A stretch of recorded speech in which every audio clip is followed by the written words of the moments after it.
ప్రభువైన యేసుక్రీస్తు అతి శ్రేష్టమైన నామాన్ని బట్టి ఆరాధన కూడి వచ్చిన మీకందరికీ హృదయపూర్వకమైన వందనాలు.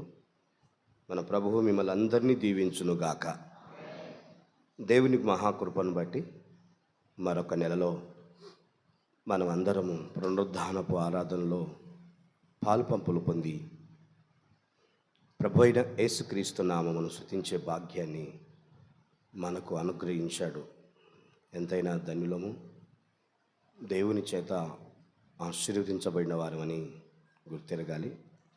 కొద్దిసేపు దేవుని వాక్యం విందాం. ఇర్మియా గ్రంథం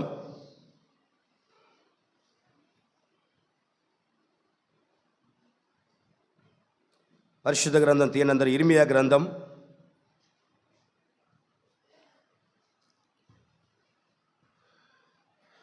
31వ అధ్యాయము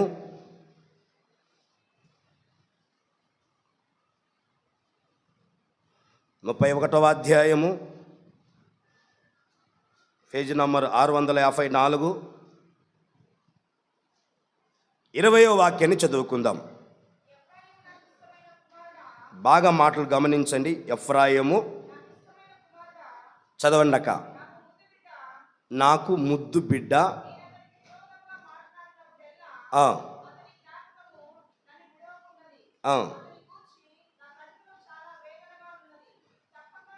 తప్పక నేను అతన్ని కరుణింతును. ఇదే యెహోవా వాక్. మీ తలలు పైకి ఎత్తండి, నా వైపు చూడండి, చేతులు పైకెత్తి బిగ్గరగా ఒకసారి హల్లెలూయా చెప్పండి. ఎఫ్రాయిమును గురించి దేవుడు ఏమంటున్నాడు? తప్పక నేను అతన్ని కరుణిస్తాను. ఏమన్నా? నాకు ఇష్టమైన కుమారుడు. అతని గూర్చి జ్ఞాపకం వచ్చినప్పుడల్లా అతని విడవక ఉన్నది. నా మనసులో అతని గూర్చి వేదన కలిగి ఉంది. ఎఫ్రాయిము అంటే మీరు బాగా గమనించాలి. ఎఫ్రాయిము అంటే ఎవరంటే యోసేపు కుమారుడు. ఎవరు కుమారుడు అండి? ఈ ఎఫ్రాయిము అనేది ఐగుప్తు ప్రాంతంలో ఎఫ్రాయిమును కన్నాడు యోసేపు. ఎఫ్రాయిము అంటే చిన్న కుమారుడు. ఏ కుమారుడు అండి? ఇంకొక అబ్బాయి ఉన్నాడు మనస్సే అని, ఇతని పేరేమో ఎఫ్రాయిం. ఎఫ్రాయిం అంటే వాక్యము తెలియజేస్తుంది అభివృద్ధి అని. ఎందుకంటే ఈ యోసేపు అనే వ్యక్తి మనస్సే పుట్టినప్పుడేమో సమస్త బాధను మరిచిపోవుట అని చెప్పి మనస్సే అని పెట్టాను పేరు.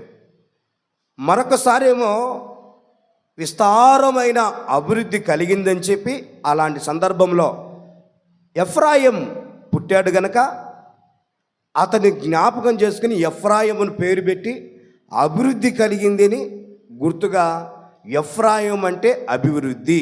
ఏ వృద్ధి అండి? అభివృద్ధి. ఈ ఎఫ్రాయిమును గురించి మీరు బాగా గమనించాలి. ఎఫ్రాయిమును దేవుడు కనికరం చూపుతున్నాడు. తప్పక నేను అతన్ని కనికరిస్తాను అంటున్నాడు. అంటే ఎందుకు అతన్ని తప్పక కనికరిస్తానని చెప్తున్నాడు? కారణం ఏంటి? ఆ ముందు మనం ఎఫ్రాయిము నాకు ఇష్టమైన కుమారుడు, నా ముద్దు బిడ్డ, ఇంకా ఏంటండి? మరోసారి చదవండి అక్క, మళ్ళీ గట్టిగా.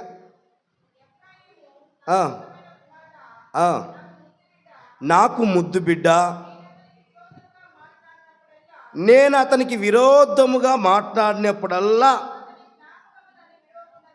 అతని జ్ఞాపకము నన్ను విడవక ఉన్నది.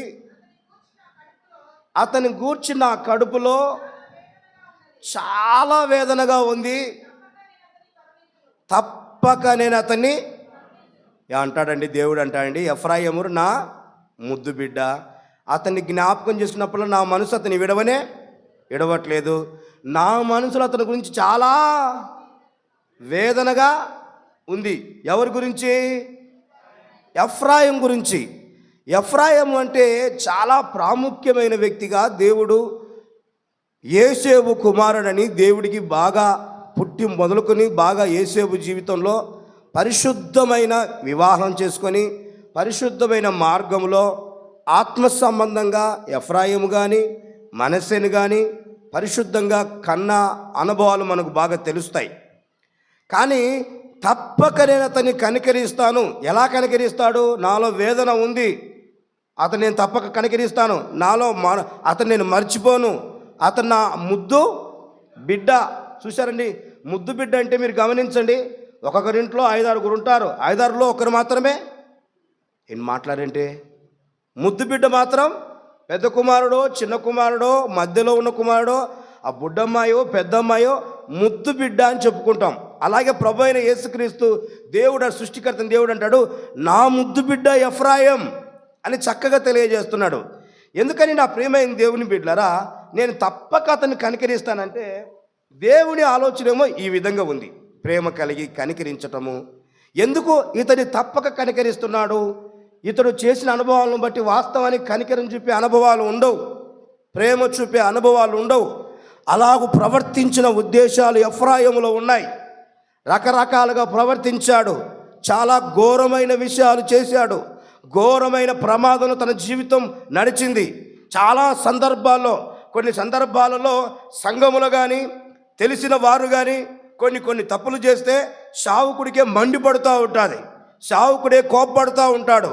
ఆ కుటుంబం ఇలాంటిది, ఈ కుమారుడు ఇలాంటోడు, ఆ కుమార్తె ఇలాంటిది అని కోపవశంతో బాధపడుతున్న సందర్భాలు కూడా ఉంటాయి. అందుకే కొన్ని సందర్భాలు కోపపడి దూరం చేస్తున్న అనుభవాలు కూడా ఉంటాయి.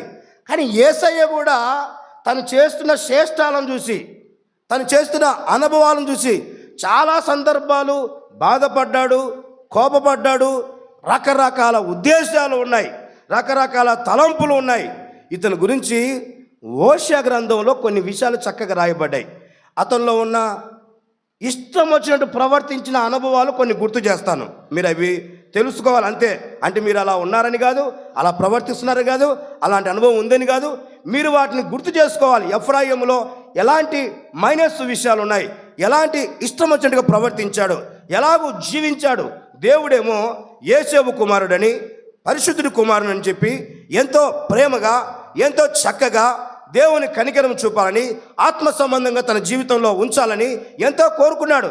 అలాగనే ప్రేమిస్తూ, కనికరిస్తూ, జాలిపడుతూ ఉన్నాడు. కానీ అతని మనసులో ఉన్న అనుభవాలు మీకు గుర్తు చేస్తాను. ఓషియా గ్రంథం తీయండి ఒకసారి, మీరు బైబిల్ చక్కగా తీయండి. ఓషియా గ్రంథం తీసి ఆ ఓషియా గ్రంథంలో చక్కగా కొన్ని విషయాలు మీరు తెలుసుకోవాలి. ఓషియా గ్రంథంలో మొట్టమొదటి చూడండి, ఓషియా గ్రంథంలో 13వ అధ్యాయం గమనించండి అక్క. ఒక్కొక్క మాట మీరు గమనించండి. అతనిలో 13వ అధ్యాయము 12వ వాక్యం చూడండి అక్క. ఇది తెలుసా? 750 ఉన్న పేజీ నంబర్. అందరూ ఓషియా గ్రంథం తీయండి. 13వ అధ్యాయము 12వ వాక్యం చదవండి ఒకసారి. ఎఫ్రాయిము దోషము నా యొద్ద ఉంచబడి ఉన్నది, ఎఫ్రాయిము దోషము నా యొద్ద ఉంచబడి ఉన్నది, అతని పాపము భద్రము చేయబడి ఉన్నది. గమనించండి, ఎఫ్రాయిము ఇలాంటి వాడు? నాకు సమాధానం చెప్పాలి. ఎఫ్రాయిము దోషము నా యొద్ద ఉంచబడి ఉన్నది, అతని పాపము భద్రము చేయబడి, అతని పాపము కూడా భద్రం చేయబడి ఉంది. అంటే ఎఫ్రాయిము ఏంటంటే దోషము చేయవాడు. ఎలాంటి వాడండి? దోషము చేయవాడు. అలా మీరు ఒక్కొక్క మాట మీరు గమనించాలి, ఎఫ్రాయిములో ఉన్న గుణాలు. అలాగే ఎఫ్రాయిములో 12వ అధ్యాయము 1వ వాక్యం చూడండి. ఎఫ్రాయిము గాలిని మేయుచున్నాడు. ఏం మేస్తున్నాడు? గాలిని మేయుచు. గడ్డిని మేయచ్చు, ఇంకేదైనా మేయచ్చు. ఏం మేస్తున్నాడు? విచిత్రంగా లేదా ఇది? మీరు గాలిని మేస్తారా? లేదు పాస్టర్ గారు, నేను గాలిని మేస్తానన్న వాళ్ళకి ఎవరైనా చెప్పండి. గాలిని మేస్తారా? ఈయన ఏం మేస్తున్నాడంట? గాలిని మేయుచున్నాడు. అంటే గాలిని మేయుచున్నాడంటే గాలి మాటలు మాట్లాడతాడు. ఏం మాటలండి? గాలి మాటలు హృదయంలో పెట్టుకుంటాడు, గాలి మాటలు మాట్లాడి. ఎఫ్రాయిము ఏమి చేస్తున్నాడంటే గాలిని మేయుచున్నాడు. దేని మేయుచున్నాడండి? మీరు ఎఫ్రాయిము గురించి గమనించాలి. దోషం ఉంచబడి ఉంది, గాలిని మేయుచేవాడు అంటే గాలి మాటలు కలిగి ఉన్నవాడు, గాలి ఉద్దేశం కలిగిన వాడు, గాలికి వచ్చిన వార్తలన్నీ మనసులో పెట్టుకుంటాడు, గాలిని మేస్తూ ఉంటాడు. మనం కూడా అట్లా మేస్తే ఇంకా ఆహారం మేయాల్సిన అవసరమే లేదనుకుంటా. మీరు గమనించండి ఎఫ్రాయిము గురించి. అలాగే ఆ 12వ అధ్యాయము 14వ వాక్యం గురించి వస్తారు చూడండి. ఎఫ్రాయిము బహు ఘోరమైన కోపము పుట్టించెను గనుక. ఏందమ్మా? ఎఫ్రాయిము బహు ఘోరమైన కోపము పుట్టించెను గనుక. ఎఫ్రాయిము కోపము పుట్టించెను బహు గనుక ఘోరమైన కోపం పుట్టించను గనుక అతనిని ఏలిన వాడు అతడు చేసిన నరహత్యకై చూశారండి, బహుఘోరమైన కోపము ఎవరికి? నా వైపు చూడండి మీరు, ఎవరికి? దేవునికి. బహుఘోరమైన పాపం చేశాడు, దేవునికి కోపం పుట్టించే వ్యక్తిగా మారాడు. ఇందాక దోషం చెప్పాను, గాలిని మేయిచున్నాడు అని చెప్పాను. తర్వాత వింటున్నారా? ఘోరమైన పాపము కోపం పుట్టిస్తున్నాడు, ఘోరమైన భయంకరమైన కోపం పుట్టిస్తున్నారు. అంటే ఎఫ్రాయిమే కాదండి, సంఘములు కూడా కొంతమంది కోపం పుట్టించే వాళ్ళు ఉంటారు. దేవుడికే కోపం వచ్చిందంటే మామూలు విషయం అండి. అలాగే చూసుకుంటాను, మీరు గమనించండి. 7వ అధ్యాయము 11వ వాక్యం కూడా కూర్చోండి ఒకసారి. ఎఫ్రాయిము బుద్ధి లేని పిరికి గుండె గల గువ అయ్యెను. ఏ గుండె అది? పిరికి గుండె గల బుద్ధి లేని పిరికి గుండె గల గువ అయ్యెను. ఆయను. అంటే ఎలాంటి అంటే బుద్ధి లేని పిరికి గుండె. ఏ గుండె అది? గుండె ఉంది. ఏ గుండె అది? బుద్ధి ఉన్న గుండె కాదు, బుద్ధి లేని. ఏ రాదే మీకు ఆ మాట? నోటి చెప్తాను. బుద్ధి లేని పిరికి, అది యేసునామములో దూరం అయిపోవును గాక. అది మనకు ఉండకూడదు. ఏ గుండె అది? పిరికి గుండె. బుద్ధి లేని పిరికి గుండె అని చక్కగా వాక్యంలో అర్థం చేయబడింది. ఎఫ్రాయిం 8వ వాక్యం, 7వ అధ్యాయం 8వ వాక్యం చూడండి అక్క. ఎఫ్రాయిము అన్యజనులతో కలిసిపోయెను. ఎవరితో కలిసిపోయాడు? అన్యజనులతో ఎఫ్రాయిము కలిసిపోయెను. ఎఫ్రాయిమును ఎవరును త్రిప్పివేయని అప్పము వంటి వాడాయెను. దేవునికి స్తోత్రం కలుగును గాక. ఎఫ్రాయిం ఎవరంట? అన్యజనులతో కలిసిపోయాడు, ఎవరు తిప్పివేయని. అంటే మీరు అర్థమైందా? ఓరే నాయన, వానితో మాట్లాడంటే మనం ఎవరము? అమ్మో ఆమెతో మాట్లాడంటే మనం ఎవరము? అంటే మీరు గమనించండి, తిప్పివేయని అప్పం వంటి పోయాడు. అంటే అప్పం బాగా కలుస్తాం మనం. ఒకవేళ అప్పం మీకు తెలియదు అనుకో, ఆమ్లెట్ అనుకోండి. ఆమ్లెట్ వేసిన తర్వాత వెంటనే మాడిపోతే తిప్పివేయగలుగుతాం మనము. అంటే తిప్పివేయని అనుభవం కలిగి ఉన్నాడు. అతని జోలికి వచ్చిన తిప్పివేయని అప్పం వంటి వాడైపోయాడు. అంత నీచమైన బుద్ధిగా జీవిస్తున్నాడు. అన్యజనులతో కలిసిపోయాడు. ఎవరు చెప్పినా వినడు. అప్పము తిప్పవేయి వంటి అతని జీవితం తన మనసులో ఉందని చక్కగా వాక్యం సెలవిస్తుంది. ఎఫ్రాయిం గురించి చెప్తే కనుక అధ్యాయంలో వ్యభిచారికుడుగా మారిపోయాడంట. ఎలా మారిపోయాడండి? భయంకరమైన పరిస్థితి ఎఫ్రాయిము జీవితంలో ఉంది. ఒకటి కాదండి, 6వ అధ్యాయం 4వ వాక్యం గమనించడానికి ఒకసారి. ఎఫ్రాయిము నిన్ను నేనేమి చేతును? అయ్యా ఏం చేతును? యూదా నిన్ను నేనేమి చేతును? తెల్లవారగానే కనబడు మేఘము ఎగిరిపోవునట్లును, ప్రాతకాలంన పడు మంచు ఆరిపోవునట్లును. 6వ అధ్యాయము చదువుతాను. 6వ అధ్యాయము 4వ వచనం 10వ వాక్యం చూడండి ఒకసారి. ఇశ్రాయేలు వారిలో ఘోరమైన సంగతి ఒకటి నాకు కనబడెను. ఎఫ్రాయిమీయులు వ్యభిచార క్రియలు ఉన్నాయి, అభేసం చేసేదరు. ఇశ్రాయేలు వారు తమను అపవిత్రపరచుకొనేదరు. ఒకసారి 5వ అధ్యాయము 3వ వాక్యం చూడండి. ఎఫ్రాయిమును నేను ఎరుగుదును, ఇశ్రాయేలు వారు నాకు మరుగైన వారు కారు. ఎఫ్రాయిము, నీవు ఇప్పుడే వ్యభిచరించుచున్నావు. దేవునికి స్తోత్రం కలుగును గాక. ఇవన్నీ మీకు ఎందుకు గుర్తు చేస్తున్నానంటే, దేవుడు అంటాడు, ఎఫ్రాయిమును నేను తప్పక ఏం చెప్తాడండి? ఎఫ్రాయిం గురించి ఒక మాట రాయబడింది అక్కడే. మీరు గమనించాల్సిన ఉద్దేశం బాగా తెలుసుకోవాలి మీరు. దేవునికి స్తోత్రం చెప్పండి, గట్టిగా సంతోషంగా చెప్పండి, మరొకసారి చెప్పండి. ఇర్మియా గ్రంథం దిగండి మళ్ళీ ఒకసారి. ఇర్మియా గ్రంథం రండి, ఇర్మియా గ్రంథంలోకి రండి. 31వ అధ్యాయము 18వ వాక్యం గమనించండి అక్క.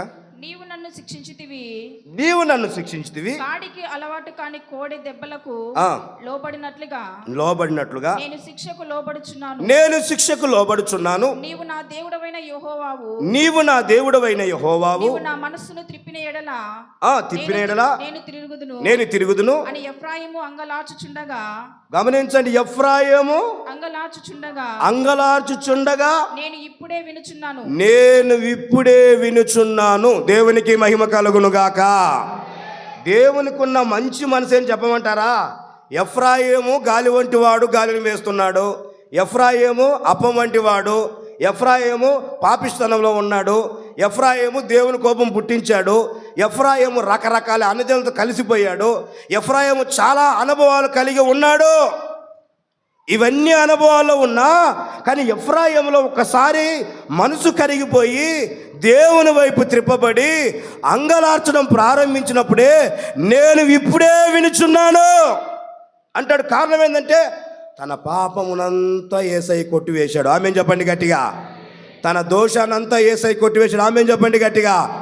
ఏ బలహీనత లేనే లేదు, ఏ పని లేనే, సమస్తము దేవుడు క్షమించునుగాక. మన దేవుడు ఎవరంటే మనము అప్పం వంటి వారమైనా, గాలిని మేసే వాళ్ళైనా, మీరు గుర్తుపెట్టుకోవాలి. గాలిని మేయటం అంటే ఫస్ట్ చెప్పాను కదా, గాలి మాటలు. ఏ మాటలండి? గాలి మాటలు. పూర్తిగా విన్నావా? నీకు తెలుసా నిజం అంటే? గాలికి వచ్చిన మాటలు మేసి మళ్ళీ వాటి ప్రకటన బయట చేస్తున్నారు కొంతమంది. దీన్ని అంటారు గాలి మాటలని.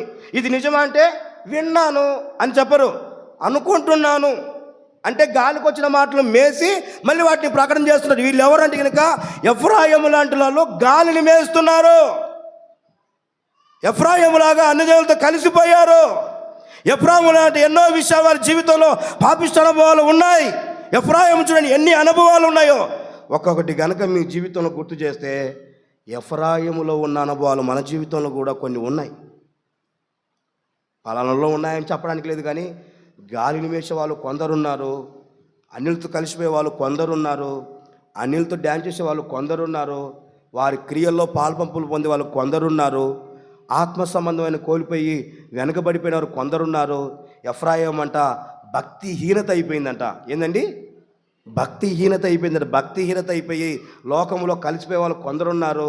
కనుక మీ అనుభవాలు ఎవరున్నా, ఏ అనుభవాలు ఉన్నా సరే ఒక్కటి మాత్రం దేవుడు చూస్తాడు.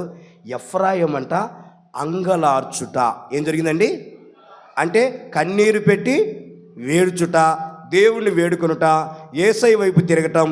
నేను ఇప్పుడే వినుచున్నాను అంటే యేసయ్య వినిన వెంటనే మన ప్రతి దోషం తొలగిపోవునుగాక.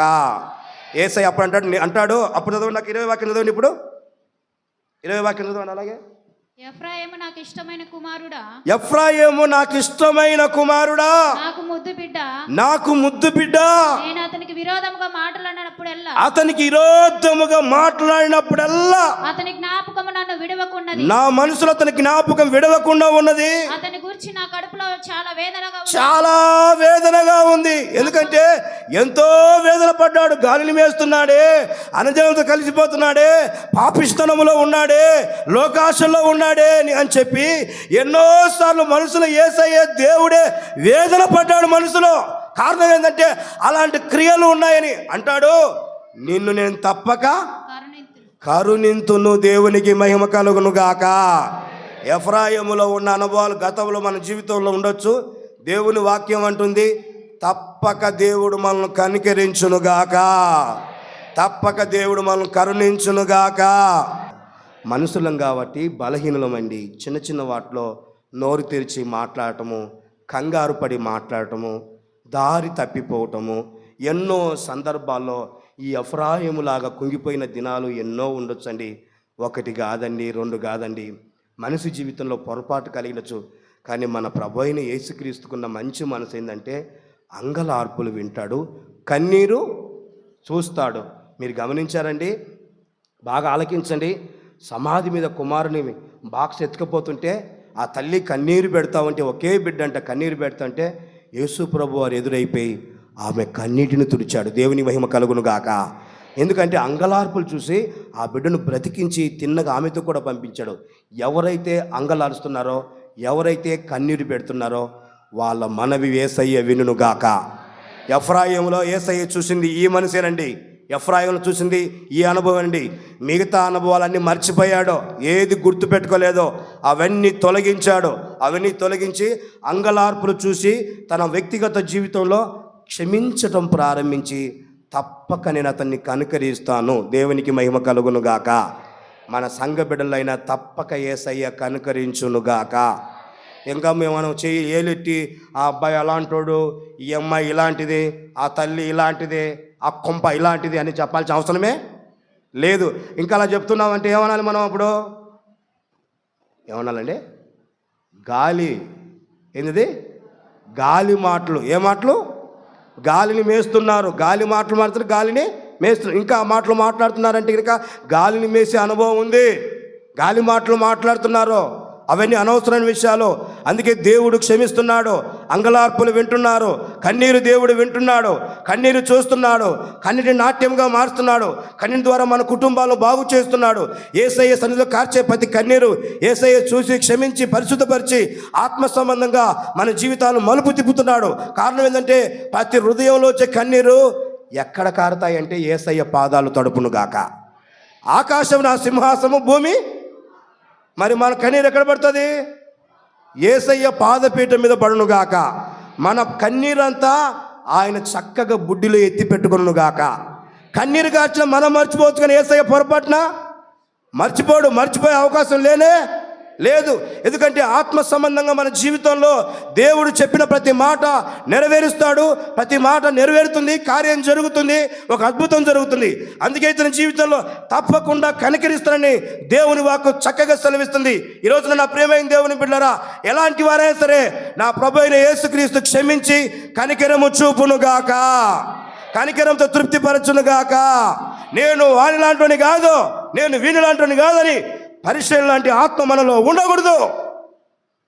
పరిచయం ఆత్మ పనిచేసిందంటే అతను వేరు ఇతను వేరని పరిచయం ఆత్మ ఒకరి జీవితంలో ఉందంటే అనేకులు ఏలు పెట్టి చూపిస్తాడు దేవుడు. అందుకే అతన్ని కనికరించకుండా ఇతను కనికరించని వాక్యం సెలవిస్తుంది. అందుకని ఎక్కువగా ఇతరులను విమర్శించడము, ఎక్కువగా ఇతరుల మీద ఏలు పెట్టి చూపించడము ఉండకూడదండి. నిజంగా అప్పుడప్పుడు పెద్దలు చెప్తున్నా, ఒక ఏలు పెట్టి చూపిస్తే అంట మన వైపు 4 ఏళ్ళు చాలా తప్పులు ఉంటాయి, చాలా ఉంటాయి, చెప్పడానికి ఏమీ లేవు. అందుకని మనం అంట ఆ మంచి మాటను బట్టి అలాంటి అనుభవం మనకు ఉండకూడదు. యేసయ్య ఉన్నాడు, క్షమించే దేవుడండి, రక్తం కార్చినాడండి. నువ్వు నేను యేసయ్య కోసం కొన్ని సందర్భాల్లో శ్రమపడలేకపోతున్నాం, కష్టపడలేకపోతున్నాం. యేసయ్య మన కోసం ఆఖరి రక్తపోటు కార్చి మన కన్నీరు తుడిచి మన పాపాలు క్షమించి ఈరోజు వరకు ఆయన శరీరం ఆయన రక్తం తాగుతూ ఆత్మ సంబంధంగా జీవిస్తున్నామంటే మనల్ని క్షమించకుండా ఉంటే ఎవ్వరం మనం ఇలా నుంచొని ఉండనే ప్రతి ఒక్కరిని క్షమిస్తున్నాడు. నీ బాట, నీ మాట, నీ భవిష్యత్తు, నీ ఆలోచన, నీ తలంపు, నీ జీవితం అన్నీ యేసయ్యకి తెలుసు.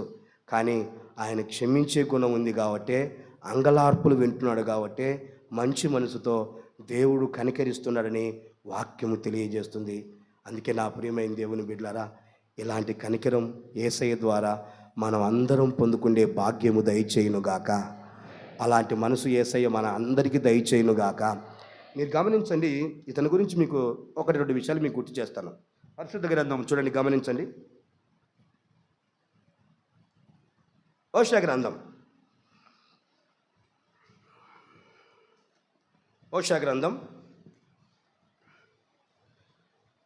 11వ అధ్యాయము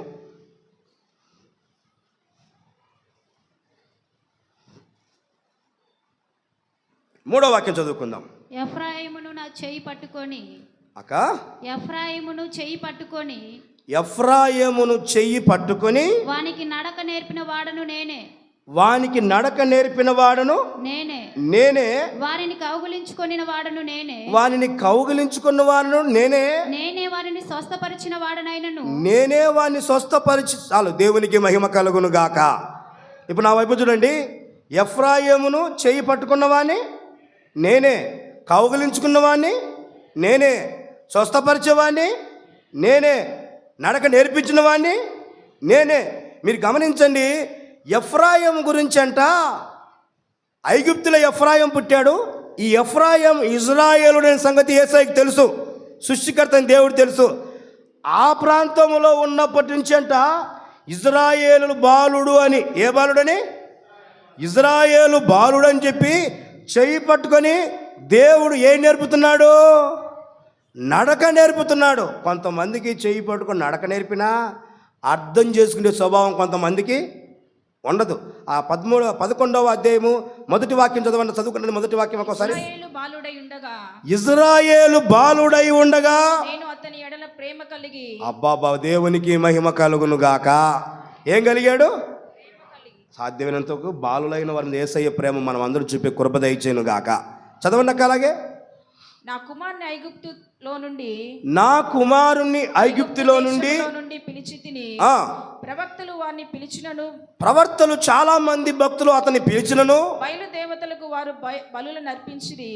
బయలుదేవతలకు బలులు అర్పించిరి. విగ్రహములకు ధూపము వేసిరి. విగ్రహములకు ధూపము వేసిరి. నా వైపు చూడాలి. దేవునికి మహిమ కలుగును గాక. దేవుడేమో పుట్టినప్పటి నుంచి నానా నువ్వు ఐగుప్తులో పుట్టినా సరే ఇజ్రాయేలుడువు. ఎవరండి? ఇజ్రాయేలు బాలుడు అని చెప్పి చిన్నప్పటి నుంచి చేయి పట్టుకొని నడిపిస్తున్నాడు. మనం అంటే మనం అనుకుంటాము పాస్టర్ గారండి మీరు చెప్పినట్టుగా యేసేపు చేయి పట్టుకొని నడిపించుంటాడు అంటారు. కానీ యేసేపు పక్షంలో దేవుడిని నడిపించును గాక. నడక నేర్పింది ఎవరు? నడక నేర్పింది ఎవరు? యేసయ్య. నడిపించింది ఎవరు? యేసయ్య.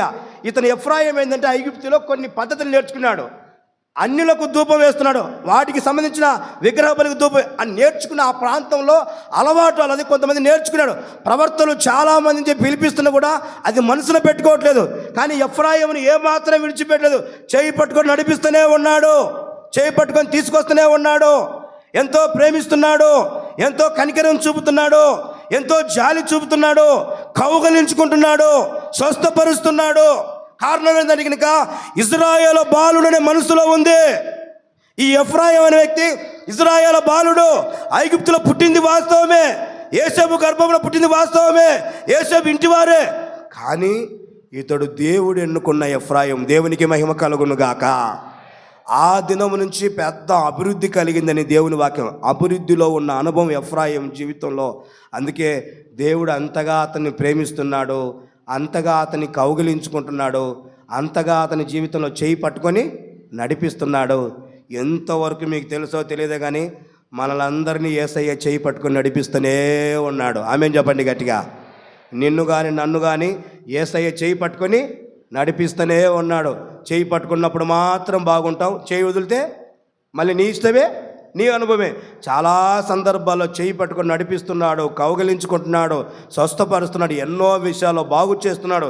ఎన్నో కార్యక్రమంలో కొన్ని విషయాల్లో మనిషి జీవితంలో అద్భుతమైన వాస్తవం చూపగలుగుతున్నాడు. నా ప్రియమైన దేవుని బిడ్డలారా, మన దేవునికి ఉన్న మంచి బుద్ధి ఏంటంటే అనేక విషయాలు మన జీవితంలో నేర్పించును గాక. కొన్ని విషయాల్లో మనకు తెలియదండి, కొన్ని అనుభవాలు మనకు తెలియదండి. యేసయ్య నేర్పించకపోతే మనం నేర్చుకునే యేసయ్య ప్రతిదీ మనకు నేర్పించాడండి. ఆ మోషే దినాల్లో మీరు గమనించండి. మోషే దినాల్లో తప్పు చేస్తే ఏం చేయాలో, ఒక నింద పడితే ఏం చేయాలో, ఒక అబద్ధము మన మీద మోపితే ఏం చేయాలో, ఒక దున్న పొడిస్తే ఏం చేయాలో, ఎద్దు పొడిస్తే ఏం చేయాలో, దానికి శిక్ష ఏంటో ఇవన్నీ ఎవరు నేర్పారండి? దేవుడు మోషేకు చెప్పాడు, మోషే ప్రజలకు చెప్పాడు. ఇవన్నీ ఎవరు నేర్పుతున్నారండి? యేసయ్యే నేర్పిస్తున్నాడు. అంటే యేసయ్యే నేర్పించే బాటలో నేర్చుకున్నవారు మాత్రం దీవెన కలుగును గాక. యేసయ్యే నేర్చుకునే అనుభవాలు వాళ్ళ జీవితంలో ఆశీర్వాదం. యేసయ్య పట్ల నేర్చుకొని యేసయ్య చెప్పింది చేయగలిగితే, యేసయ్య మార్గంలో ఉండగలిగితే చక్కటి దీవెన వారి కుటుంబ వ్యవస్థలో తప్పకుండా దీవెన కలుగును గాక. యేసయ్య చెప్పిన మార్గంలో వెళ్ళకపోతే మాత్రము చాలా నష్టపోయే సందర్భాలు ఉన్నాయి. నా వైపు మీరు బాగా చూడాలి, నా వైపు చూడాలి. యేసు ప్రభు ఆయన దినాలు ముగించాడు, కలవరి శిలువకు అప్పగించడం జరిగింది, మరణించాడు. పేతురుతో ఉన్న చాలామంది అందరూ కొంతమంది చేపలు పట్టడానికి వెళ్ళిపోయారు. రాత్రంతా శ్రమ పడిన ఒక చేపైనా అంటే దేవుని మాట వినక వెళ్ళారు. దోణి ఉంది, మనుషులు ఉన్నారు, సముద్రం ఉంది. ఏంటండి సముద్రంలో ఏమైనా చేపలు అయిపోయినాయా? చెప్పండి, సముద్రంలో ఏమైనా చేపలు అయిపోయినాయా? మీరు ఎప్పుడైనా సముద్రంలో చేపలు అయిపోయినాయన్నమాట విన్నారా? విన్నవారు అల్లు చెప్పండి. కానీ చాలా రకాలు మాత్రము ఉన్నాయి. కానీ మీరు గమనించండి, అలాంటి అన్ని చేపలు ఉంటే కానీ యేసయ్య మాట వినలేదు. కానీ ఎన్నిసార్లు వల వేసినా, ఎంత పని చేసినా దోణి కలిగినది, మనుషుల జీవితం కలిగి ఆశీర్వాదం లేనే లేదు. ఎందుకయ్యా ఆశీర్వాదం అంటే యేసయ్య మాట వినని స్వభావం కాబట్టి దోణి ఖాళీగా ఉంది. యేసయ్య మాట వింటే ఎంత ఆశీర్వాదం తెలుసా, ఎంత దీవెన తెలుసా. కొంతమంది జీవితాలు ఎన్ని రోజులు చర్చికి వస్తున్నా, ఎన్ని రోజులు ప్రార్థన చేసుకుంటున్నా ఆ దోణిలోకి చేపలు రావు. ఆవులలోకి చేపలు రావు. ఎందుకు రావంటే దేవుని మాట వినని స్వభావం, దేవుని మాట లెక్క చేయని స్వభావం, దేవుని మాట ఆలకించని స్వభావం, దేవుని మాట అర్థం చేసుకునే స్వభావం. అందుకే ఎంత వల వేసినా, ఎంత విసిరినా, ఎంత కష్టపడినా ఆ దోణి ఖాళీగానే ఉంది. కారణం ఏంటంటే యేసయ్య మాట వినకపోవటం వల్ల ఆ దోణి ఖాళీగా ఉంటుంది. యేసయ్య మాట వినగలిగితే ఆత్మీయ జీవితంలో చాలా ఆశీర్వాదం మనం పొందుకుంటాం. బాగా మీరు గమనించాలండి. యేసుప్రభు వారు స్వార్థ ప్రకటిస్తున్నాడు. స్త్రీలు పురుషులు వేల సంఖ్యలో ఉన్నారు. ఎంతమంది ఉన్నారండి? వేల సంఖ్యలో ఉన్నారు. ప్రభు అంటాడు, మీ యొద్ద ఏమైనా ఉన్నదంటే మా యొద్ద ఏమీ లేవు. ఒక చిన్న పిల్లవాళ్ళు లేచి, అయ్యా నా దగ్గర 2 చేపలు 5 రొట్టెలు ఉన్నాయని చెప్పి తిన్నగా నా దగ్గర తీసుకురా అని చెప్పాడు. 5 రొట్టెలు చెప్పాలి 5 రొట్టెలు 2 చేపలు తీసుకొని తిన్నగా యేసయ్య దగ్గర తెచ్చిన తర్వాత యేసయ్య చేతిలో పెట్టుకొని అలా పైకెత్తి కృతజ్ఞతాస్తుతులు చెల్లించి ఏం చేశాడండి? ముందు తెచ్చి ఎవరికి ఇచ్చాడు?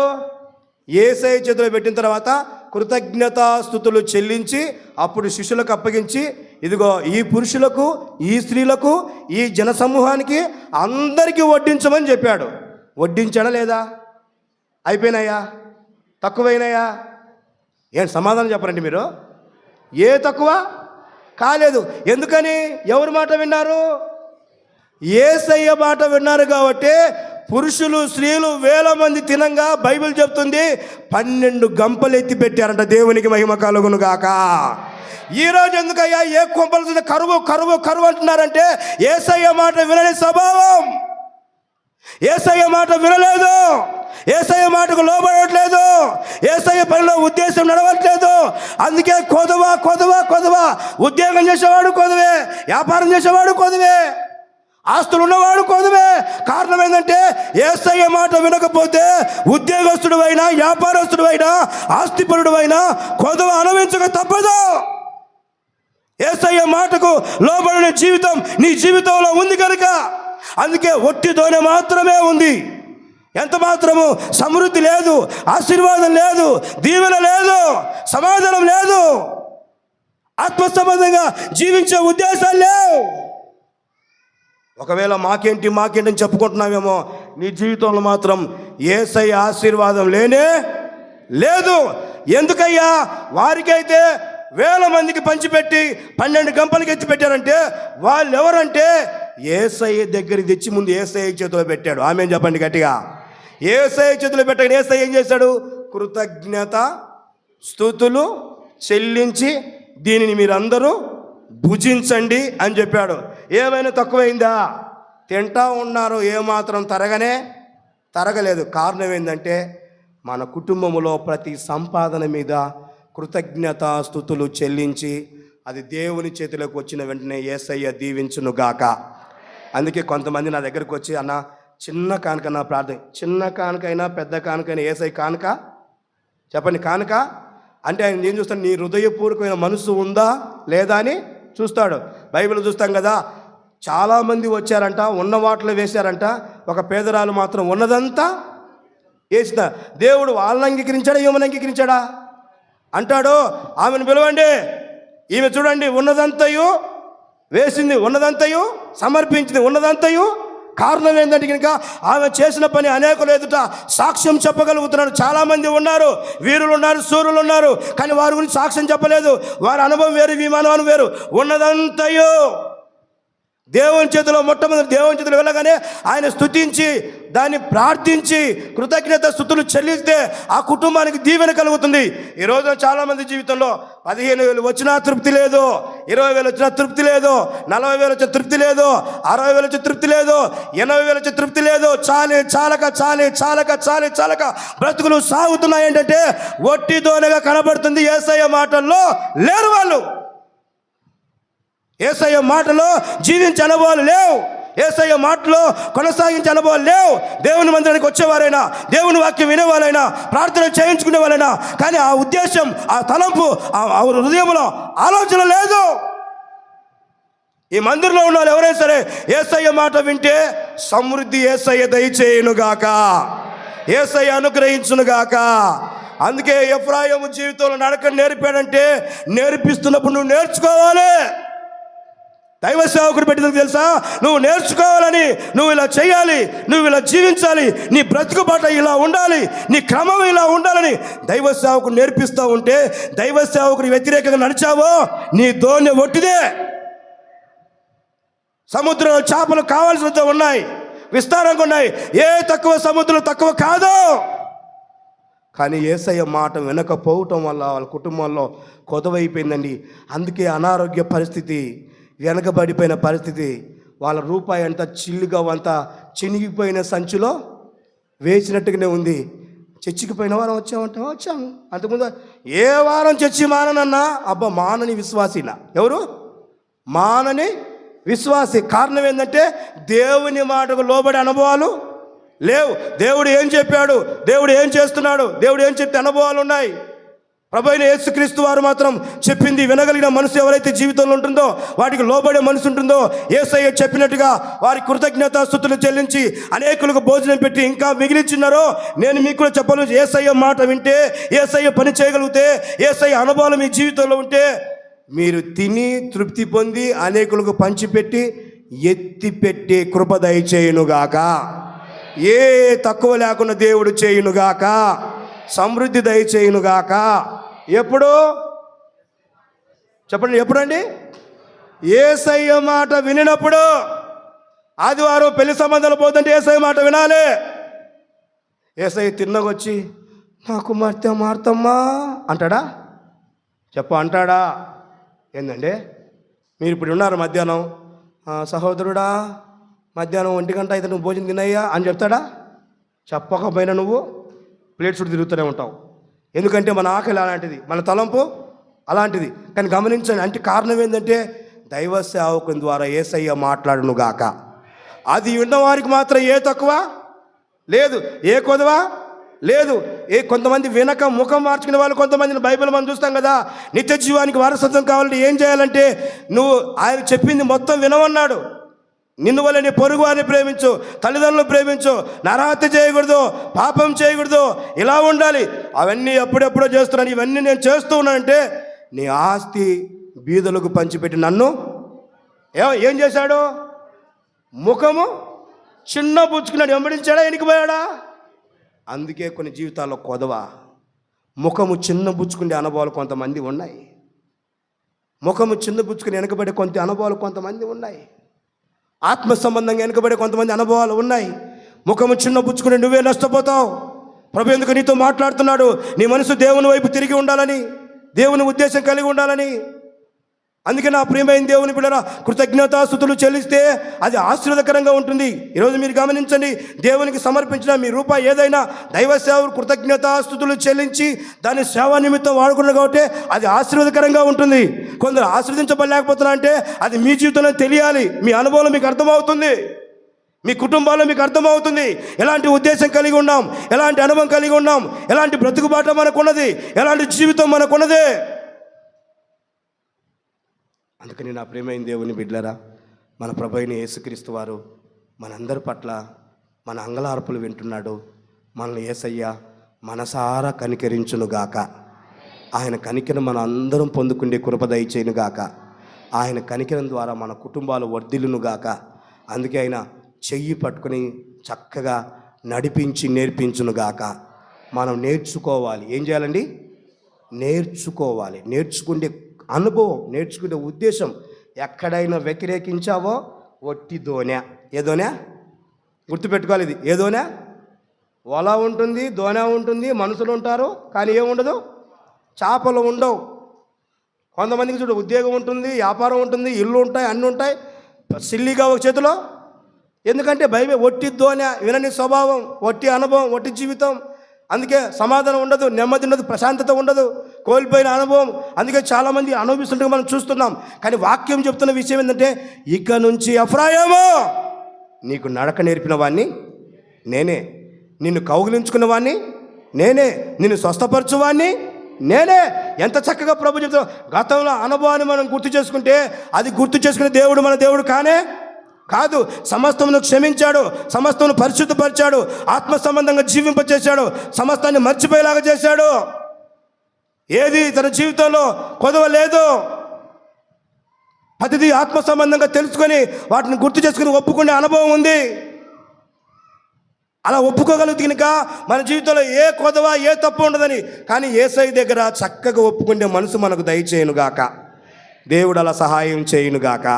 అప్పుడు అనేవారంట యేసన్న గారి గురించి బాగా గమనించండి. యేసన్న గారంట ఒక ఇంట్లో పని మనిషి ఉందంట.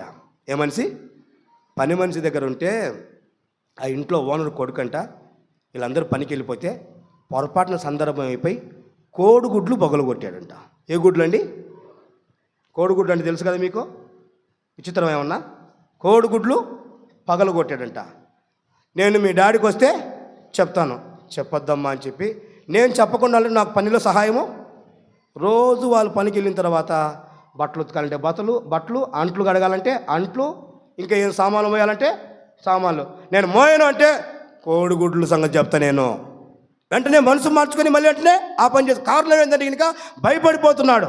ఇలా చేసి ఒకరోజు అతనే వచ్చి, నానా అమ్మా నేను కోడిగుడ్లు పగలగొట్టానంటే, రేయ్ ఇందులో తప్పే ఉందిరా, పగలగొడితే ఏముందిరా, పోతే పోనీ. చూశారా, తండ్రి దగ్గర ఒప్పుకుంటే దేవుడు క్షమించును గాక. తండ్రి దగ్గర ఎప్పుడైతే ఒప్పుకుంటావో క్షమిస్తాడు. అంతే. నువ్వు ఒకవేళ నా తప్పు బయటపడిపోతుంది కమిట్ అయిపోయావో నీ జీవితంలో అదే జీవితం కొనసాగించాలి. ఆమెమో నీతో పని చేపిస్తుంది, నువ్వేమో కోడిగుడ్లని గుర్తు మళ్ళీ పని చేస్తూనే ఉన్నావు. కమిట్ అయిపోయాడు ఆమెతో. కమిట్ అయిపోయి తప్పును బయటపడుతుందేమో అని చెప్పేసి ఎప్పుడు పని చేస్తా బానిసగా జీవించాడు. ఎప్పుడైతే యేసయ్య దగ్గర ఒప్పుకుంటే దేవుడి స్వేచ్ఛని ఇవ్వగలుగుతాడు, ఆత్మ సంబంధంగా ఉండగలుగుతాం. ఏ తప్పు మన జీవితంలో ఉండదు, ఏ బలహీనత మన జీవితంలో ఉండదు. మన అతిక్రమం యేసయ్య దగ్గర ఒప్పుకోవాలి, ప్రార్థన చేసుకోవాలి, క్షమించమని అడగాలి. ఎఫ్రాయిం అంగలార్చితే మన దేవుడు ఎందుకు కనికరించడు, ఎందుకు జాలి చూపడు, ఎందుకు ఆత్మ సంబంధంగా ఉంచడు? అందుకని నా ప్రేమైన దేవుని బిడ్డలారా, ఆత్మ సంబంధంగా మన వ్యక్తిగత జీవితంలో ప్రతి విషయంలో మనము ఆత్మ సంబంధం నడుస్తూ దేవుడు చెప్పిన బాటలో, దేవుడు చెప్పి నేర్పించే అనుభవంలో మన కుటుంబము, మన సంఘము, మన బిడ్డలందరూ అలాగూ దేవుడు నడిపించునుగాక, అలాగూ దేవుడు సహాయం చేయునుగాక. ఆమె చెప్పండి గట్టిగా. ఇప్పుడు చెప్పండి, ఒట్టిదోనే కావాలా సమృద్ధి కావాలా? సమృద్ధి కావాలంటే ఏం చేయాలి? ముందు యేసయ్య చేతికి అప్పగించాలి. 2 రొట్టెలు 5 చేపలు అంటే తెగించి తన కడుపును కాల్చుకొని ఎవరికి ఇచ్చాడు? యేసయ్య చేతికి ఇచ్చాడు. ఇవ్వగానే దాన్ని దేవుడు ఆశీర్వదించి ఏ తక్కువ లేకుండా మనం చూస్తున్నాం కదా. సారేపాత ఇంటికి వెళ్ళాడు, కొంచెం పిండి కొంచెం మొట్టమొదటి ఎవరికి ఇచ్చారు? దైవ సేవకుని చేతులు పెట్టగానే 3 సంవత్సరంలో 6 నెలలు ఏమాత్రం తరిగిపోలే, ఏమాత్రం తక్కువగానే దేవుడు వారికి దయచేస్తూనే ఉన్నాడు, దేవుడు సమృద్ధినిస్తూనే ఉన్నాడు. కారణం ఏంటంటే ఆడ యేసయ్య హస్తము చాపబడి ఉన్నది. యేసయ్య సన్నిధికి ముందు దైవ సేవకుని చేతిలో పెట్టాడు కనుక ఆ దైవ సేవకుడు దీవించి ఆశీర్వదించి కృతజ్ఞతాస్తుతులు చెల్లించటం వల్ల వారి కుటుంబంలో ఏ తక్కువ లేదు. అందుకే నేను దైవ సేవకుడికి అంటాను, యేసయ్య చేసిన మేలుకి ఎప్పుడు మనం కృతజ్ఞులమై ఉండాలంట. ఎలా ఉండాలండి? కృతజ్ఞులు. మనం రక్షించిన విధానం కానీ, మనకు చేసిన మేలు కానీ, మనం జీవించిన విధానం కానీ కృతజ్ఞత కలిగిన కుటుంబాలుగా మన కుటుంబాలు ఉండాలి.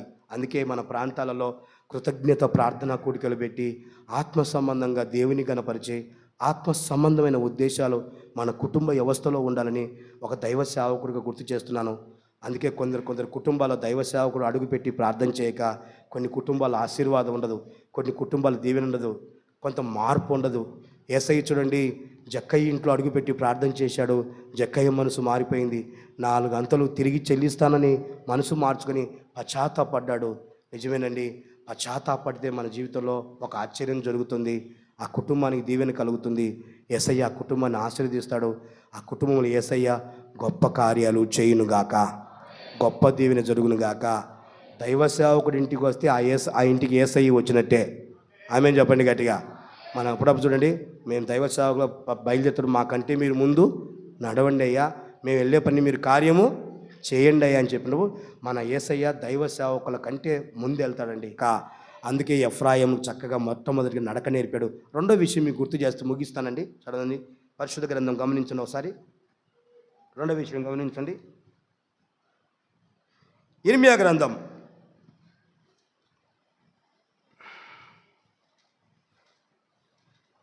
50వ అధ్యాయం 19వ వాక్యం చదువుకోండి నాకు అలాగే. ఇశ్రాయేలు వారిని ఆ, తమ మేత స్థలమునకు నేను తిరిగి రప్పించెదను. వారు కర్మేలు మీదను బాషాను మీదను మేయుదురు. ఎఫ్రాయిము గమనించండి, ఎఫ్రాయిము కొండల మీదను గిలాదులోను మేయుచు సంతృష్టి నందును. దేవునికి మహిమ కలుగును గాక. ఎఫ్రాయిమును చోట చక్కటి మేత స్థలముగా ఉండును గాక. ఎఫ్రాయిం కొండలు చక్కగా మేసే గుణం దేవుడు దయచేయును గాక. ఆ కొండ ఎక్కిన ఎవరైనా సరే సంతృష్టి నందును గాక, అంటే తృప్తి కలుగును గాక. అంటే ఎఫ్రాయిములో ఏముందంటే చక్కటి మేత స్థలము. ఏముందండి? నోటితో చెప్పాలి గట్టిగా, ఏముందండి? మేత స్థలం అంటే దేవుని వాక్యము. ఏంటండి? దేవుని వాక్యము. ఎప్పుడైతే నెమరు వేసుకుంటూ ఎప్పుడైతే వాటిని భుజించగలుగుతామో ఆ దేవుని వాక్యము ద్వారా మన జీవితంలో మన కుటుంబంలో దేవుడు ఆశీర్వాదం దయచేయునుగాక. బైబిల్ రాయబడి కదా, యోహాను పత్రికలు చూడండి ఒకసారి. యోహాను స్వార్త చూడండి ఒకసారి, గమనించండి. 10వ అధ్యాయము 9వ వాక్యం గమనించండి. త్వరగా ముగిస్తాను. 9వ వాక్యం, నేనే ద్వారమును, నా ద్వారా ఎవడైనా లోపల ప్రవేశించిన ఎడల వాడు రక్షింపబడిన వాడై లోపలికి పోవచ్చు బయటికి వచ్చుచు మేత మేయుచుండును. దేవునికి స్తోత్రం కలుగును గాక. అంటే ఆయన ద్వారా కలిగిన వారంతా చక్కటి మేత మేయునుగాక, చక్కటి ఆహారం భుజించునుగాక, ఏ తక్కువ లేకుండా దేవుడు సమృద్ధి దయచేయునుగాక. అంటే ఆయన ద్వారా ఉండే అనుభవాలు వేరుగా ఉన్నాయి, రకాల ఉద్దేశం వేరండి. అందుకే దైవజనుడు మోషే అంటాడు, కొండ శిఖరం నుంచి కిందికి వచ్చేసి భయంకరమైన పాపిష్టుల పడంగా చూసి, యెహోవా పక్షమున ఉన్న వారులారా ఇటువైపు రండి, సాతాను పక్షమున ఉన్న వారు అటువైపు పండి అంటే యెహోవా పక్షమున ఉన్నవారు మాత్రమే వచ్చారు. అంటే వారికి ఒక మంచి అనుభవాలు చాలామంది ఉన్నారు, సాతాను సంబంధించిన అనుభవాలు ఉన్నారు, లోక సంబంధించిన ఉద్దేశాలు ఉన్నారు. కానీ ఆత్మ సంబంధమైన దేవుని వాక్యముతోనే నెమురు వేస్తూ పచ్చటి ఆత్మ సంబంధమైన గడ్డి వేస్తూ ఆత్మ సంబంధంగా జీవించే అనుభవాలు వేరు. అందుకే ప్రభు అంటాడు, ప్రభు అయిన యేసుక్రీస్తు అంట పచ్చిక గల చోట పరుండ చేయునుగాక. ఎక్కడండి? ఏ చోట అది? పచ్చిక గల చోట్ల పరుండ చేయునుగాక. అందుకే ఎఫ్రాయిము మంచి మేత స్థలం, కొండల మీద మంచి మేత స్థలము. కారణం ఏంటంటే యెహోవా కాపరిగా ఉన్నప్పుడు రక్షింపబడిన వారై లోపలికి వచ్చినప్పుడు బయటకు వచ్చి మంచి మేత మేసే కృపదేవుడు మనకు దయచేయునుగాక. కాపరి తత్వములో జీవితం ఉండాలి. ఎవరి తత్వంలో అండి? కాపరి. కొన్ని గొర్రెలు ఉంటాయి, కాపరి మార్గంలో వెళ్ళకపోవటం వల్ల నష్టపోయే సందర్భాలు. ఒక తల్లి అయినా ఒక తండ్రి అయినా పిల్లల విషయమై తండ్రి బాధ్యత వహిస్తాడు. మీరు బాగా గమనించండి, బాగా ఆలకించండి. కోడిపెట్ట చూడండి, 4 పిల్లలు ఉంటాయి, ఎంత చక్కగా వాటిని దాచుకుంటుంది, ఎంత చక్కగా వాటిని సిద్ధపరచుకుంటుంది. పొరపాటున గద్ద వస్తుందంటే రెక్కల కిందికి చేర్చుకోవాలనే ప్రయత్నం ప్రతి దినం చేస్తూ ఉంటుంది.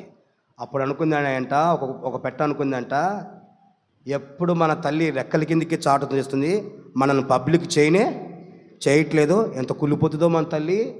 చూసావా, ఎప్పుడు చూసినా రెక్కల కిందకి మన జీవితం అంత ఇంతేనా మన బ్రతుకు అనుకొని చెప్పి, ఇట్లా కాదు, మన తల్లి చెప్పి మాట వినాల్సిన అవసరమే లేదని చెప్పి తల్లి మీద ఎక్కి కూర్చున్నాయంట. ఏం చేశాయి? తల్లి మీద ఎక్కి కూర్చున్నాయంట. ఒక్కసారి గద్ద చేతిలో అయిపోయారు. అంటే తల్లి మాట వినకపోతే, తండ్రి మాట వినకపోతే, కాపరి మాట వినకపోతే నీ జీవితంలో ఎప్పటికైనా గద్ద ఎత్తుకుపోవునుగాక. నిజమండి, తల్లి తండ్రి అనేది నీ కొరకే నియమించాడు. అందుకే ఆత్మ సంబంధంగా వాటిని అర్థం చేసుకుని మంచి మేతగల స్థలములో ప్రభువైన యేసుక్రీస్తు మిమ్మల్ని నడిపించాలని, వాటి ఉద్దేశం కలిగి ఉండాలని, వాటి తలంపు కలిగి ఉండాలని యేసయ్య ఆశపడుతున్నాడు. అందుకే నా ప్రియమైన దేవుని బిడ్డలారా, ఎఫ్రాయిం అంట మంచి మేత స్థలములో ఉన్నాడు. దేవునికి మహిమ కలుగునుగాక. ఎఫ్రాయిముకి ఏ తక్కువ లేదు. మనందరినీ కూడా దేవుడు పచ్చిక గల చోట్ల పరుండ చేయునుగాక, ఏ తక్కువ లేకుండానుగాక. యేసయ్య మనకు తోడుగా ఉండి బలపరచునుగాక, చీకట్లో వెలుగుగా ఉండునుగాక, పచ్చిక మేత స్థలములో ఉంచునుగాక. ఎఫ్రాయిము వలె దేవుడు మనల్ని కూడా కనికరం చూపునుగాక, ఆత్మ సంబంధమైన కుటుంబాలుగా దేవుడు ఉంచునుగాక. ఎఫ్రాయిం గురించి ఒక చిన్న మాట చదవండి బైబిల్ అలాగే. హోషేయ గ్రంథం గమనించండి. హోషేయ గ్రంథం 9వ అధ్యాయం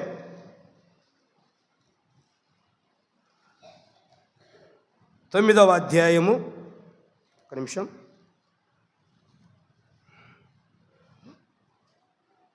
8వ వాక్యం చూడండి. ఎఫ్రాయిము నా దేవుని యొద్ద నుండి వచ్చు దర్శనములను కనిపెట్టు, నా దేవుని యొద్ద నుండి వచ్చు దర్శనములను కనిపెట్టును. దేవునికి మహిమ కలుగును గాక. ఇప్పుడు ఎఫ్రాయిం ఏం కనిపెడుతున్నాడు? నా దేవుని యొద్ద నుండి వచ్చు దర్శనమును కనిపెడుతున్నా అంటే, ఒక విధంగా చెప్పాలంటే కనిపెడుతున్నాడంటే ఎఫ్రాయిము ప్రార్థనాపరుడు. ఎవరండి? నా దేవుని యొద్ద నుండి వచ్చు దర్శనమును నేను కనిపెడుతూ ఉన్నాను అంటే, ఇది మా వ్యక్తిగత జీవితంలో మీరు గమనించండి. దేవుని యొద్ద నుంచి వస్తున్న ప్రతి దర్శనం ఏమవుతుందని చెప్పి అలా కనిపెడుతూ ఉన్నాడంట. దర్శనం ఎవరికి వస్తాయి అంటే ప్రార్థన చేసేవారికే వస్తాయి. ప్రార్థన దర్శనాలు రానే, బొంకి బొంకి మాట్లాడుతూ మోసంతో కూడిన అనుభవం ఎవరికి దర్శనాలు రానే రావు. దర్శనం ఎవరికి వస్తుందంటే ఆత్మ సంబంధంగా ప్రార్థనలో ఉన్నవారికి మాత్రమే దేవుడు దర్శనము దయచేయునుగాక. అది సేవకులు కావచ్చు, విశ్వాసులు కావచ్చు. ఆత్మ సంబంధంగా ప్రార్థనలో కనిపెట్టుకునే అనుభవం ఉన్నవారు, దర్శనము కనిపెట్టుకుంటూ ప్రార్థన చేసే అనుభవం ఉన్నవారికి అనేక దర్శనాలు యేసయ్య తెలియచేయునుగాక. నిజంగా ప్రార్థనలు ఎవరున్నానండి, దీనికి కులము లేదు, మతం లేదు. ప్రార్థించే వాళ్ళు ఉంటే, కనిపెట్టుకునే వాళ్ళు ఉంటే వారికి దర్శనం. కొంతమందికి ఇలా కనిపెట్టుకునే ఉద్దేశం ఉండదు. సంఘంలో ఉన్నవారికైనా, సంఘ సహవాసంలో ఉన్నవారికైనా కనిపెట్టుకుని గొడవలు పెట్టే రకం కొంతమందికి ఉంటుంది. కనిపెట్టుకుని మోసాలు చేసే కొంతమందికి ఉంటుంది. కనిపెట్టుకుని అక్రమ క్రియలు చేసి కనిపెట్టుకునే కృప కొంతమందికి ఉంటుంది. ఇలాంటి అనుభవాల్లో చాలామంది చెడిపోతూ ఉన్నారు. ఏది కనిపెట్టుకోవాలి, ఏ విధంగా కనిపెట్టుకు దర్శనం కోసం ఏ విధంగా ప్రార్థించాలి, ఏ విధంగా జీవించాలి, ఇది లేదండి. దేనికోసమో కనిపెట్టుకుని జీవించే వాళ్ళు కొంతమంది ఉంటారు. ఆత్మ సంబంధంగా కనిపెట్టుకొని ప్రార్థన చేసి ప్రార్థనాపూర్వకంగా ఈ దర్శనం ఏంటి, ఈ ఉద్దేశం ఏంటి, ఈ లక్షణం ఏంటి అని తెలుసుకుంటున్నావా? అందుకే బైబిల్ మనం చూస్తాం. పేతురు ప్రార్థన చేయుచుండగా, అపోస్తుల కార్యం గమనించిన ఒక చిన్న మాట. అపోస్తుల కార్యం 11వ అధ్యాయము 5వ వాక్యం చూడండి. 11వ అధ్యాయం 5వ వాక్యం. నేను ఎప్పే పట్టణములో ప్రార్థన చేయుచుండగా పరవశుడనైపోతే అప్పుడొక దర్శనము నాకు కలిగెను. అది ఏదనగా 4 చెంగులు పట్టి దింపబడిన పెద్ద దుప్పటి వంటి యొక్క విధమైన పాత్ర ఆకాశం నుంచి దిగి నా యొద్దకు వచ్చెను. దాని వైపు నేను తేరి చూచి పరీక్షించగా అందుండు చతుష్పాద జంతువులను, అడవి మృగములను, ఆకేడి పురుగులను, ఆకాశ పక్షులను నాకు కనబడెను. అప్పుడు పేతురు లేచి చంపుకొని తినుమని ఒక శబ్దము నాతో చెప్పుట వింటిని. అందుకు నేను వద్దు ప్రభువా, నిషిద్ధమైంది, అపవిత్రమైంది నా నోట ఎన్నడూ పడలేదని చెప్పాను. దేవునికి స్తోత్రము కలుగును గాక. ప్రార్థన చేసి కనిపెట్టువాని జీవితంలో ఇలాంటి అనుభవాలు ఉంటాయి. ప్రార్థన చేసి కనిపెట్టుకొని ఏమిటి దర్శనము, ఈ దర్శనం ఉద్దేశం ఏంటి, ఏమిటి లక్షణము ఆలోచించిన 3 వ్యక్తులు వచ్చారంట. దేవుడు పంపించిన వ్యక్తులు 3 వ్యక్తులు వచ్చి, మీరెవరంటే నీకోసం వెతుకుతున్న చక్కగా దర్శనం ద్వారా అన్ని చూడగలుగుతున్నాడు. ఈరోజు దర్శనం లేదండి, ఈరోజు కనిపెట్టుకునే ఉద్దేశం లేదండి, ఆత్మ సమయం తలంపు లేదండి. దేవుని మందిరానికి వచ్చి ఒక 5 నిమిషాల ముందు వచ్చి ప్రార్థన చేసిన అనుభవాలు లేవండి. కోల్పోయిన అనుభవం అండి, భక్తిహీనత కోల్పోయిన అనుభవం అండి, అన్ని సమస్తం కోల్పోయి జీవిస్తున్న అనుభవం అండి. కానీ దర్శనం మనకుందా? కనిపెట్టుకుంటున్నామా? ఒక 5 నిమిషాల ముందు వచ్చి ప్రార్థన చేసిన మనసత్వం మనకుంటుందా? ఆ తలంపు మనకుందా? ఆ దర్శనం కలిగి ఉంటున్నామా? కనిపెట్టుకునే తలంపు లేదు. కానీ ఎఫ్రాయిం మాత్రం ప్రార్థనాపరుడు. ఆమేన్ చెప్పండి గట్టిగా. ఎలాంటి పరుడు అండి? నేనంటాను, ఎఫ్రాయిము నడక నేర్పిన దేవుడు మనకు నేర్పును గాక. ఎఫ్రాయిమును చక్కటి మేతగల స్థలం నుంచి దేవుడు మనల్ని కూడా ఉంచును గాక. ఎఫ్రాయిం ప్రార్థనాపరుడు కనుక, దర్శనం కనిపెడుతున్నాడు కనుక మనము కూడా దర్శనం కనిపెట్టుకునే కృప దయచేయును గాక. అలాంటి అనుభవం యేసయ్య మనకు నేర్పించును గాక. నిజంగా అండి, అలాంటి దర్శనం దేవుడు మనకందరికీ దయచేయును గాక. అలాంటి ఉద్దేశం దయచేయను గాక. ఏసన్న గారు చెప్పాడంట, హోసన్న మందిరం పాత మందిరం ఉన్నప్పుడంట ఏసన్న గారండి పెద్ద మందిరం కట్టారు. ఏసన్న గారండి పక్షులంతా వాళ్ళు ఇదంతా పెద్ద మందిరం అండి అన్నాడంట. ఇది నమ్మే విషయాలని ఈ ముసలమ్మ చెప్పే విషయాలు, దేంట్లో మనం జీవించలేకపోతున్నాం, అంత పెద్ద మందిరం అని అంట. అలాగే కొంతకాలం చూస్తే అదే దర్శనం అలాగే పెద్ద మందిరం ఏసన్న గారు గోరంట్లో కట్టాడు. దేవునికి మహిమ కలుగును గాక. అంటే దర్శనము కొంతమంది కనిపెట్టుకుంటే దర్శనం వస్తుంది, ఆత్మ సంబంధం ఉంటే దర్శనం వస్తుంది. ఎప్పుడు చూసినా అక్కడ గొడవ ఇక్కడ, ఇక్కడ గొడవ ఇక్కడ, అక్కడ గొడవ అక్కడ, అక్కడ గొడవ ఇక్కడ, ఆ కొంప ఈ కొంప ఈ కొంప ఆ కొంప అంటే ఇంకేం దర్శనం వస్తుంది నీకు? ఇంకేం తలం పుట్టదు నీ జీవితంలో? ఇదే నీ బతుకుబాటు అయిపోయా, ఇదే నీ జీవితం అయిపోయా. ఆలోచించిన ఒకసారి, ఎప్పుడు మనిషి జీవితంలో ఉంటుంది. ఒట్టి పడవ కావాలో ఆశీర్వాదం కావాలి, నువ్వే తెలుసుకోవాలి. నీ జీవితంలోనే అర్థం కావాలి. అందుకే నీ జీవితంలో అర్థం చేసుకోకపోతే ఒట్టి పడవగానే మిగిలిపోతావు. ఆశీర్వాదం ఉందని నువ్వు అనుకుంటున్నావేమో, ఒట్టి పడవగానే మిగిలిపోతావు. అసహించుకునే వాళ్ళు తోడవుతారు, నీచంగా ప్రవర్తించే వాళ్ళు తోడవుతారు. ఒట్టి పడవగా అంటే నువ్వు దేనికి పనికి రావు, దేనికి స్థితిగతులు మారిపోతాయి, కుటుంబ వ్యవస్థలు మారిపోతాయి, ఆత్మీయ జీవితాన్ని కోల్పోతావు, చీచా అనిపించుకునే స్థితిలోకి వస్తావు. దేవునికి ఇచ్చిన అవకాశాన్ని కాపాడుకో, దేవునికి ఇచ్చిన ఉద్దేశాన్ని కాపాడుకో. అందుకే దేవుని దగ్గర ఒక గంట కనిపెట్టుకొని ఆత్మ సంబంధంగా జీవించడానికి ఉద్దేశం చేయి. ఆత్మ సంబంధ లక్షణాలు కలిగి ఉండు, అవి కోల్పోకని ప్రభు ఎందుకో గుర్తు చేస్తున్నాడు. ఆ లక్షణం కలిగిన వాడి అభిప్రాయం, ఆ ఉద్దేశం కలిగిన వాడి అభిప్రాయం, కనిపెట్టుకొని ప్రార్థన చేసేవాడి అభిప్రాయం. మరి మన జీవితంలో అలాంటి లక్షణాలు ఉన్నాయా? అలాంటి తలంపులు ఉన్నాయా? ఇంత శ్రద్ధగా వింటామా? అది చేయగలుగుతున్నావా? చేయగలిగే మనసు మన జీవితంలో ఉంటుందా? దయచేసి ఆదివారం అన్నా దేవుని పనిలో మీరు అందరూ ఉండండి. ఆమేన్ చెప్పండి గట్టిగా. సమయానికి రండి. ఎలా రావాలండి? సమయానికి రండి. ఒక గంట ముందు బయలుదేరి రండి. సమయానికి ముగించుకుందాం, సమయానికి వెళ్ళిపోతాం. ఎంత బాగుంటుందండి, ఎంత చక్కగా ఉంటుందండి, ఎంత దీవెన పొందుతామండి. మన కోసమే కదండి, మన కోసమే కదా దేవుని వాక్యం చెప్పేదండి. అందుకని ఈ మాటలన్నీ మీరు అర్థం చేసుకోవాలని. అంటే దేవుడు అన్యాయస్తుడు కాదు, కన్ను పెట్టుకునే స్వభావాన్ని దేవుడు ఇష్టపడుతున్నాడు. అందుకే ఎఫ్రాయిములో ఇలాంటి మంచి లక్షణాలు ఉన్నాయి, ఇలాంటి మంచి ఉద్దేశాలు ఉన్నాయి. నడక నేర్పినవాడు, చేయి పట్టుకున్నవాడు, కౌగిలించుకున్నవాడు, స్వస్థపరిచినవాడు, చక్కటి మేత స్థలములో ఉంచినవాడు, చక్కగా ఆత్మ సంబంధంగా ప్రార్థన చేసుకు కనిపెట్టుకునేవాడు. నిజంగా ఒక్క సంఘటన మీకు చదివి వినిపిస్తాను. ఎఫ్రాయిం ఒక్క సంఘటన అండి. చూడండి 11వ అధ్యాయము హోషేయ గ్రంథం. కూర్చున్నానా? 11వ అధ్యాయము హోషేయ గ్రంథం. ఒక్క చిన్న మాట చదవండి అంతే. 4వ వాక్యం చదువుకుంటారండి. ఒకడు మనుషులను తోలుకొని పోవునట్లుగా స్నేహ బంధములతో నేను వారిని బంధించి ఆకర్షించి తిని. ఒకడు పశువుల మీదికి బాగా గమనించండి. ఒకడు పశువుల మీదికి కాడిని తీసినట్లు నేను వారి కాడిని తీసి వారి ఎదుట భోజనము పెట్టి తిని. దేవునికి మహిమ కలుగును గాక. ఏం చేశాడు? భారం అనే కాడి తీసేశాడు. ఏం పెట్టాడు? భోజనము పెట్టాడు. మన ప్రభు అయిన యేసుక్రీస్తు కూడా అంతేనండి. మన భారమంతా యేసయ్య తొలగించునుగాక. మన భారమైన కాడిని తీసి మనకి ఏం పెడతాడంటే ఆయన శరీరం, ఆయన రక్తం అనే భోజనం మనకు సిద్ధపరచునుగాక.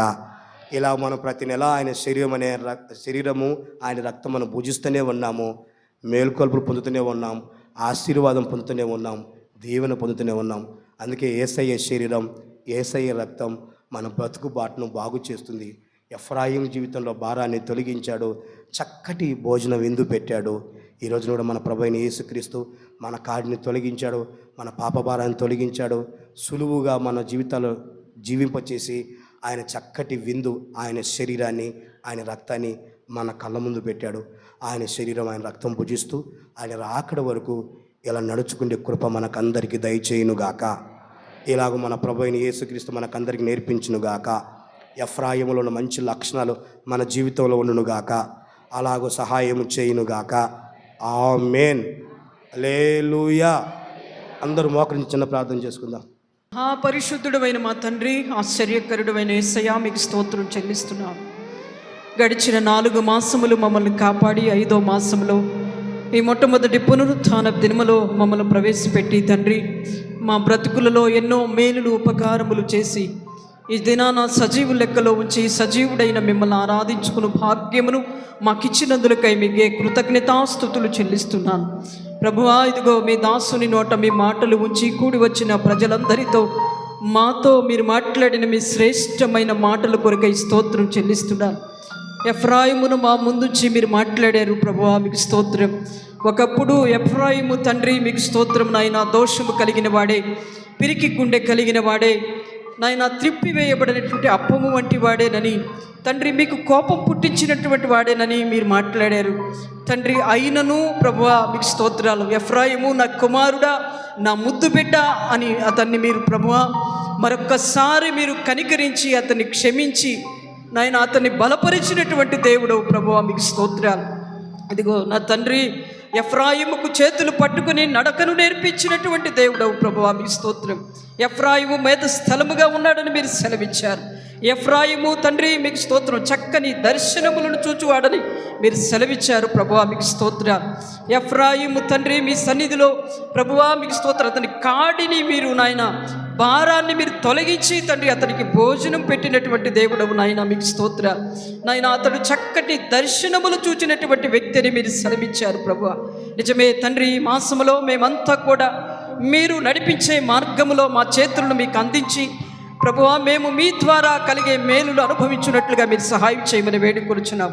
అలనాడు తండ్రి పేతురు మీ మాట విన్నప్పుడు, సమరయ స్త్రీ మీ మాట విన్నప్పుడు తండ్రి వాళ్ళని మీరు కనికరించి క్షమించి ప్రభువా వారి లోపాలను మీరు సరిచేసి వారి మీద జాలిపడి వారి పశ్చాత్తాప హృదయాన్ని చూచి తండ్రి వారికి అభివృద్ధిని కలుగు చేసినటువంటి దేవుడవు తండ్రి మీకు స్తోత్ర. ఇదిగో నా తండ్రి, అలనాడు నాయన 2 చేపలు 5 రొట్టెలను మీరు ఆకాశం వైపు ఉంచి వారు మీ ఎద్దకు తెచ్చినప్పుడు కృతజ్ఞతాస్తుతులు చెల్లించి వాటిని పంచిపెట్టి ఆశీర్వాదాన్ని చూచినట్లుగా ఇదిగో ఈ మాసంలో ప్రభువా మా బిడ్డలందరూ కూడా అట్టి ఆశీర్వాదాన్ని కుటుంబాలలో వ్యక్తిగత జీవితాల్లో అనుభవించుదురుగాకని ప్రార్థిస్తున్నాం తండ్రి మీకు స్తోత్రం. ఒక ఉన్నతమైన ఆశీర్వాదాన్ని ఒక చక్కటి మేత స్థలముగా ప్రభువా ఇదిగో మీరు నడిపిస్తున్నప్పుడు, మీరు మాటలు చెబుతున్నప్పుడు నీ మాటలకు లోబడి తండ్రి తమను తాము తగ్గించుకొని నా తండ్రి మీకు స్తోత్రం, ఏ విధముగా గొర్రెలు తమ స్వరమును విని తమను వెంబడిస్తాయో నా తండ్రి గొర్రెలకు మంచి కాపరిని నేనేనని నా తండ్రి సమృద్ధి అయినటువంటి నాయన మేతను మీ యొద్దనే ఉన్నదని మీరు సెలవిచ్చారు. మీరు మాకు పెట్టే ఆహారము మేము భుజించి తండ్రి మీకు స్తోత్రం బలము పొంది అనేకులకు మేము ఆశీర్వాదకరంగా మార్చబడినట్లు మీరు సహాయం చేయండి ప్రభువా. ఎఫ్రాయిము వలె మేము నాయన ప్రార్థనలో పోరాడి దైవ దర్శనములను చూచి ప్రభువా అనేకులకు ఆశీర్వాదకరంగా ఉండడానికి మీరు సహాయం చేయండి. ప్రతి కుటుంబంలో, ప్రతి వ్యక్తిలో నాయన మా సంఘములో, మా సహవాసములో ప్రార్థన ఆత్మ ఏలుబడి చేయునుగాకని ప్రార్థిస్తున్నాను. అనేకులు దర్శనములు చూచుదురుగాకని ప్రార్థిస్తున్నాము నాయన. ప్రతి వారి భుజముల మీద ఉన్న కాడి భారమును మీరు తొలగించి ఈ మాసములో ప్రభు అనేకులకు ఆహారముగా తండ్రి నీ బిడ్డలను మార్చుకుంటున్నందుకు మీకు స్తోత్రాలు. మీరు బలమిస్తున్నందుకు స్తోత్రాలు తండ్రి. మీరిచ్చే ఆహారమును పానీయమును మేము భుజించి తండ్రి మీరిచ్చు రక్త మాంసములను మీరు భుజించి ప్రభువా బలవంతులుగా మార్చబడి ఆ శ్రేష్టమైన రాజ్యాన్ని మేము స్వతంత్రించుకోవడానికి సహాయం చేయండి. ఈ మాసమంతా పరిచర్యలన్నిటినీ మీరు ఆశీర్వాదకరంగా మార్చండి. బ్రాంచి సంఘ పరిచర్యలు ఆశీర్వదించండి ప్రభువా. కూడి వచ్చిన మా బిడ్డల కుటుంబాలలో దీవెన కలుగునట్లుగా సహాయం చేయండి. ఎవరు ఏ స్థితిగతుల్లో ఉండి మీకు మొరపెట్టుకుంటున్నారో, తీర్మానంతో చేతులెత్తి మీ వైపు చూస్తున్నారో ప్రభువా వారి తీర్మానాన్ని స్థిరపరిచి వారిని మీరు క్షమించి వారిని ముద్దు బిడ్డగా మీరు చేర్చుకొని మీ రాజ్యంలో కనపరుచుకుంటున్నందుకు మీకు స్తోత్రాలు. మా ముందుంచబడిన బలారాధన కార్యక్రమాన్ని కూడా మీరు ఆశీర్వాదకరంగా జరిగించండి. మీ దాసుని మీరు బలపరిచినందుకు స్తోత్రాలు. ఇంకనూ మీ కృపాభిషేకముతో ఆరోగ్యమునిచ్చి మీ ఘనమైన సేవలో శక్తివంతంగా వాడుకొనమని వేడుకొనుచున్నాం. ఏ విధము చేతనైనా మాలో ప్రారంభించిన మీ పని సంపూర్తి చేసి మీ రాజ్యం కొరకు సిద్ధపరిచి మహిమను పొందమని యేసు నామములో అడుగుచున్నాను తండ్రి.